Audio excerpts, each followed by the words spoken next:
Hey everyone, this is Nate and this is the Nader Tater channel.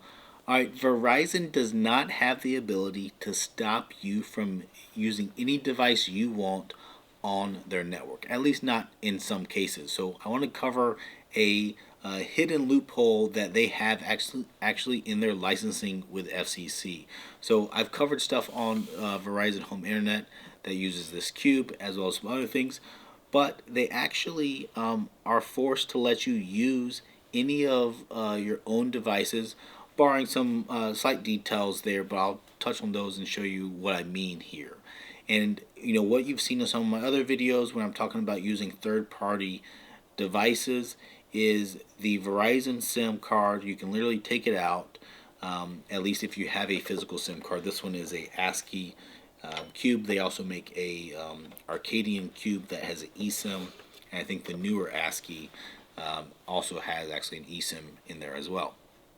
But if you have the physical SIM that you can physically take out and slide into a different device, in most cases with Verizon, that will work. You might have to set up the APN, but besides that, it will work. But let's go in there and see why that's the case. Because if you take a T-Mobile home internet SIM card and you take it out of their gateway and try to put it in a device, it will not work. And this because T-Mobile is able to block you from connecting your own device to their network. And this is tied to the FCC.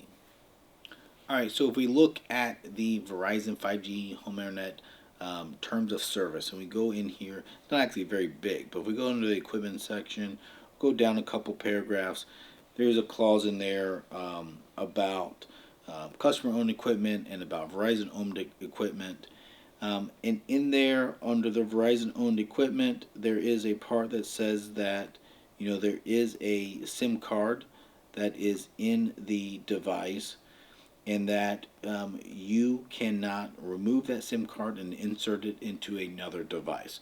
So that's where they are saying you can't take the SIM card out and put it in another device within the terms of service. So I certainly cannot suggest that you do that or tell you to do that, because that would be against the terms of service.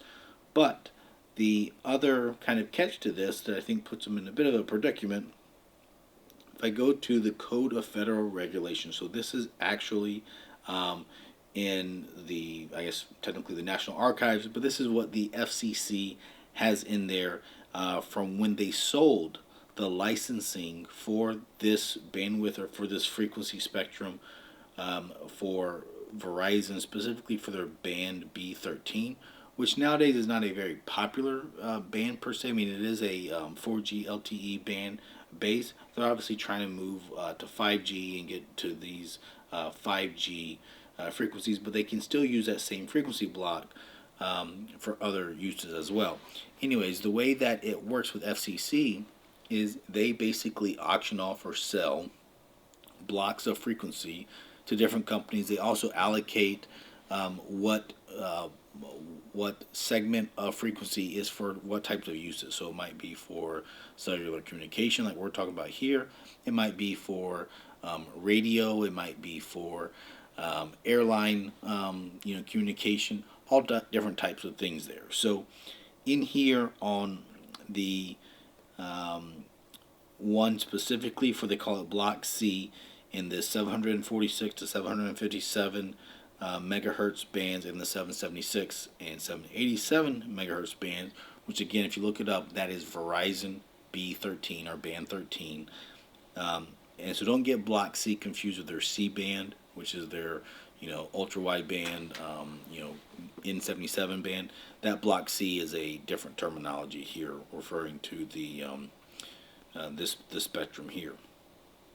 So in here, if I go down and look at it, there is actually right near the top, I guess it's paragraph B here, it says that licensees offering services on the spectrum subject to this section shall not deny, limit, restrict, or restrict the ability of their customers to use the devices and applications of their choice on the licensee's C block network, except for these couple of reasons. It's really basically if it would break some other law or it would potentially damage the network. So they can't prove that these other devices that are certified for use in the cellular spectrum would damage it. So that would tell me that Verizon can't actually limit you from using that on it. That said, I typically am never connected to B13 when I'm on this device. It's typically N77, which is their C-band, and then you might do some N5 or N66 connection there if you have that as well. But I don't think they have a way of really individually blocking you from that, and I think that's why the Verizon SIM actually does work. If you were to take it out, of course you never would because it'd be against the terms of service, but if you did, it would work. And I think it's partly because they're required by law to have it work. So that's not very well known out there, and it's certainly not advertised, but it's very interesting to me because they have to kind of dance around making sure that they don't break the law as far as limiting you as far as what device you bring. But then they also want to have tight control over a device, and they want to set limits as far as what customers can do with this, where they place this as far as not moving it, all that kind of stuff. So interesting to see how this will continue to evolve with time. But know that you as a consumer do have some rights, and it's on us to try to make sure that that balance of compromise is fair between the consumer and the company selling the service. As always, if you enjoyed today's video, do give me the thumbs up button.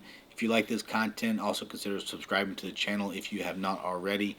If you have any questions or want to add any to this discussion, please put a comment down below. I do try to get to those and answer them when I can. Thanks.